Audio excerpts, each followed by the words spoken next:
Hello everyone, I am back, and no, this is not a news video. This is me reacting to some of the most recent news and or reactions from the community of wrestling. So, Brock Lesnar versus Omos is happening at WrestleMania, and what I like to call the cult of Brian Alvarez is having a temper tantrum online, on Twitter, on YouTube, on Facebook, wherever you may go, and everyone's screaming at the top of their lungs, "Ah! Vince McMahon is back! This is all Vince's idea!" It is not Vince's idea. This is not a Vince McMahon match, and I'm going to explain why this is. First off, I'm seeing people saying, "Oh, we didn't see Omos once since Triple H took over. We have never seen Omos." Well, it turns out that the internet wrestling community is having a dementia breakdown, because we saw Braun Strowman versus Omos, Crown Jewel. I was going to say Clash at the Castle. Crown Jewel, which was long before Vince McMahon came back and terrorized his own company. Yes, Omos versus Braun Strowman was a match made by Triple H. Now you could argue and say, "Oh, the Saudi government wanted this match," and you may be right. But this WrestleMania match, Brock Lesnar versus Omos, is absolutely nothing to do with Vince McMahon. You see, WWE is a billion-dollar company, and they need to cater to every single fan and people who could potentially be fans in the future. How do they do this? Well, when I was a kid, right, back when I was a casual and people around me were casuals, the Great Khali was a draw, and we used to say, "Oh, the Great Khali, he must be a really good wrestler because he's 7'3", and that is how casuals think, and people would pay to see the Great Khali. And I'm not just talking about people that are from India. Casual fans will see the Great Khali and they'll think, "Wow, this guy must be a good wrestler. He's 7'3". That is how the casual mind works, and that's how it's going to work with Omos. Whether you like him or not, Omos is a big money draw for the super casual fans. And trust me, I know, I've been there before. Not everything needs to be catered to us supermarks. It really doesn't, right? Yes, we get matches that we like, we get things that we like, but we aren't the only fans. There are fans out there who just want to see big men. And that's fine, that is absolutely fine. I've been there before myself as a child. That is what casuals want, and that's what they're going to get with Brock Lesnar versus Omos. It is not a Vince McMahon idea, it is an idea by Triple H to bring more fans in to the WWE, the casuals, because they want to see a tall man versus Brock Lesnar. Yes, it doesn't sound very good for us, but in the long run, it's very good for WWE. So, the more "Vince is back" shit I keep saying, the more I'm gonna just shit on them and tell them how it is.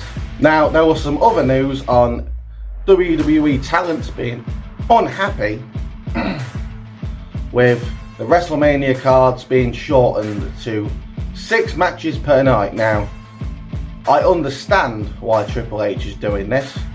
Personally, I'd make it 7 matches per night, but I understand why this is happening. Triple H wants his cards, the matches on the cards, to be more meaningful, instead of multi-man ladder matches where it's just spot fest after spot fest after spot fest. He wants these matches to be meaningful wrestling matches, obviously apart from Brock versus Omos, but I've explained already why that match is happening. Now, the way I see it, not everyone needs to be on the card for WrestleMania. Everyone who should be on the card for WrestleMania is going to be on the card for WrestleMania, apart from one man, and that man is LA Knight. LA Knight has nothing set in stone for WrestleMania, and he is the one person I'm concerned about out of everyone who potentially isn't on the card, LA Knight is the one person I want to see on that card. So I don't know how we book LA Knight into a match at WrestleMania, because he has nothing going on right now apart from losing to Kofi Kingston. Oh, Kofi can't lose, it's Black History Month. That's nothing to do with wrestling. For fuck's sake. LA Knight needs to stop losing matches and be on WrestleMania. And finally, the Wrestling Observer Awards. Oh, there's a lot to delve into here, but I'm going to try and make it quick. So, Dave Meltzer's Wrestling Observer Awards have come out, and these are voted by the Wrestling Observer subscribers. So, people like Tony Khan, because Tony Khan was a Wrestling Observer subscriber before he created AEW.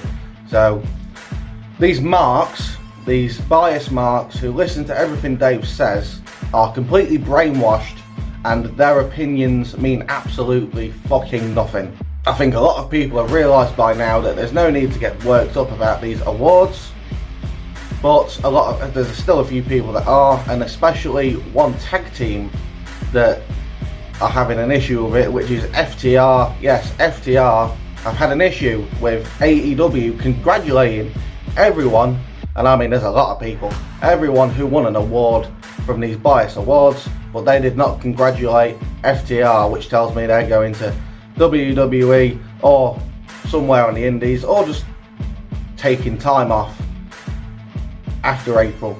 I'll only go through the more relevant ones, such as Jon Moxley winning Wrestler of the Year.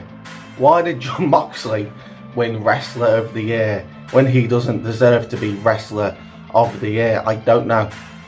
But these are the fans that vote for this, and these people are very stupid. Promoter and Booker of the Year, Tony Khan. Yeah. Tony booked zero compelling storylines throughout 2022. Triple H did 3 times as good as Tony Khan did, and he started in July or August. I think it was August. I don't know. But Triple H started halfway through the year, and he's done much better than Tony, and somehow he comes in third. Obviously, first is Tony Khan. Second is someone who books Stardom, and that's all you need to know about that. That's what these fans are like. They watch Stardom. Who the fuck watches Stardom? I don't know. And then in third place comes in Paul Levesque, Triple H, who should be at the top, because he's given us the most compelling storyline in all of wrestling, and somehow Tony Khan wins that award. If you ask me, it's all a bunch of bullshit, and take no notice of these awards whatsoever. Now, your takeaways from this video are: Vince McMahon is not booking creative.